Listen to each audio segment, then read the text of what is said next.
Ethereum's London hard fork. What is it and why is it controversial? Hello everybody, welcome back to Lunar Crypto. And so today we'll talk about that article written by Connor Sefton and published on July 18th, 2021 on coinmarketcap.com. Running a decentralized network isn't easy. With no single person in charge, whole communities end up being involved in implementing upgrades. This brings us to Ethereum. The blockchain is currently in the throes of a huge transition. It's moving from an energy-intensive proof-of-work algorithm like the one used by Bitcoin to proof-of-stake. Already heavily delayed, Ethereum's transformation can best be described as completely renovating your house while continuing to live in it. As well as being hugely cumbersome and challenging, there's also a risk that a rogue beam could end up crashing on top of you while you're sitting on the sofa. Generally, the ETH community is rather excited about moving to POS, not least because it should enable the network to handle many more transactions a second. There are also hopes that this added scalability will tackle high gas fees. But as you'd probably expect, the arrival of Ethereum 2.0 isn't without controversy.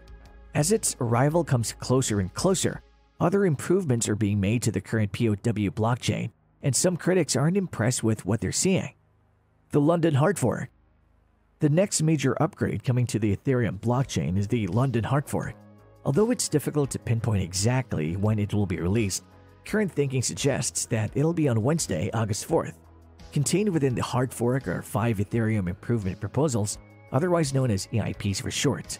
It's here where we find the devil in the detail, and the reasons why a not insubstantial chunk of the community are unhappy.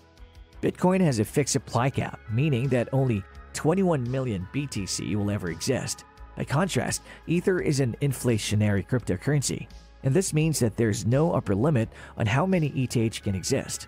Miners are rewarded with brand new coins every time they validate a block, which happens roughly every 15 seconds. They're also compensated with the transaction fees that are paid by users. EIP 1559, which is included in the London hard fork, aims to change this. Once enacted, miners will no longer receive income from transaction fees. Instead, it'll go straight to the network in order to be burned. This could result in the circulating supply of Ether beginning to dwindle over time, potentially giving ETH's value a boost.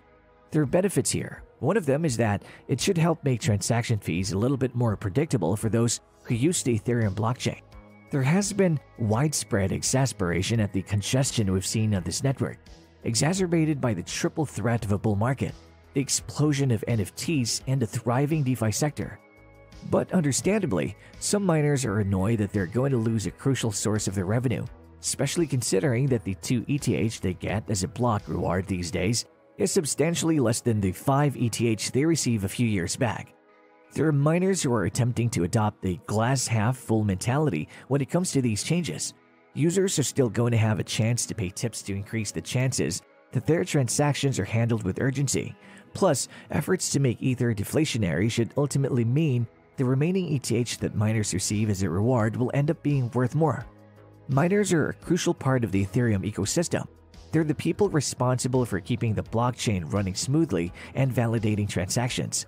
However, the move to proof-of-stake will effectively render them obsolete. That's because their responsibilities will shift to validators, people who actually have a financial interest in securing the network. Although there's nothing to stop miners from becoming validators, one small problem lies in the fact that many of them will have expensive equipment that now serves no purpose. And when it comes to EIP 1559, the real question is whether or not miners, who know they're about to become redundant anyway, start throwing in the towel.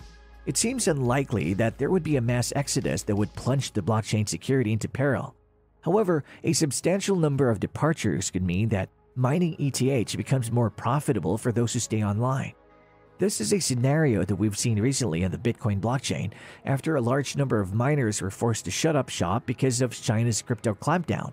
Difficulty rates on the BTC network fell, meaning it became easier for others to validate blocks. It's also worth taking a look at the breakdown of revenues that Ethereum miners have received over the past few months. Revenues hit an all-time high of $2.35 billion in May, coinciding with ETH's jaw-dropping surge to $4,362.35. However, data from the block shows that revenues fell by 53% in June to a more modest $1.1 billion.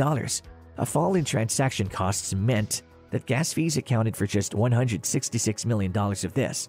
As a result, in an EIP 1159 world, they would still have pocketed $940 million. Other big changes in Ethereum. Another notable Ethereum improvement proposal in the London hard fork is known as EIP 3554. One looming threat for Ethereum miners comes in the form of a difficulty time bomb that'll essentially make new ETH ridiculously hard to find, so much so that there won't be a financial incentive. EIP 3554 will see this time bomb pushed back to December 2021, theoretically giving miners a little bit longer to get their house in order. The other EIPs that have been included in this hard fork aren't particularly glamorous. However, a detailed roadmap means that other upgrades are imminent.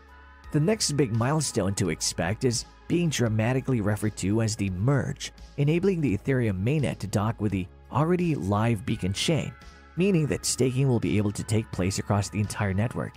It's emerged that ETH2 researchers are working on ways to accelerate this process, and as a result, it could take place earlier than initially expected. This will be followed by shard chains that will expand Ethereum's capacity to process transactions and store data too. Do ETH owners need to do anything? Ethereum Foundation developer Tim Bako has stressed that Ether owners who use crypto exchanges, web wallets, mobile wallets, or hardware wallets won't be affected by the London hard fork and won't need to take any actions unless they're instructed to do so by their provider. However, those who run their own node will need to download the latest version of their Ethereum client. He also revealed a fun fact as to why hard forks are named after cities. They're inspired by the places where conferences for developers have taken place.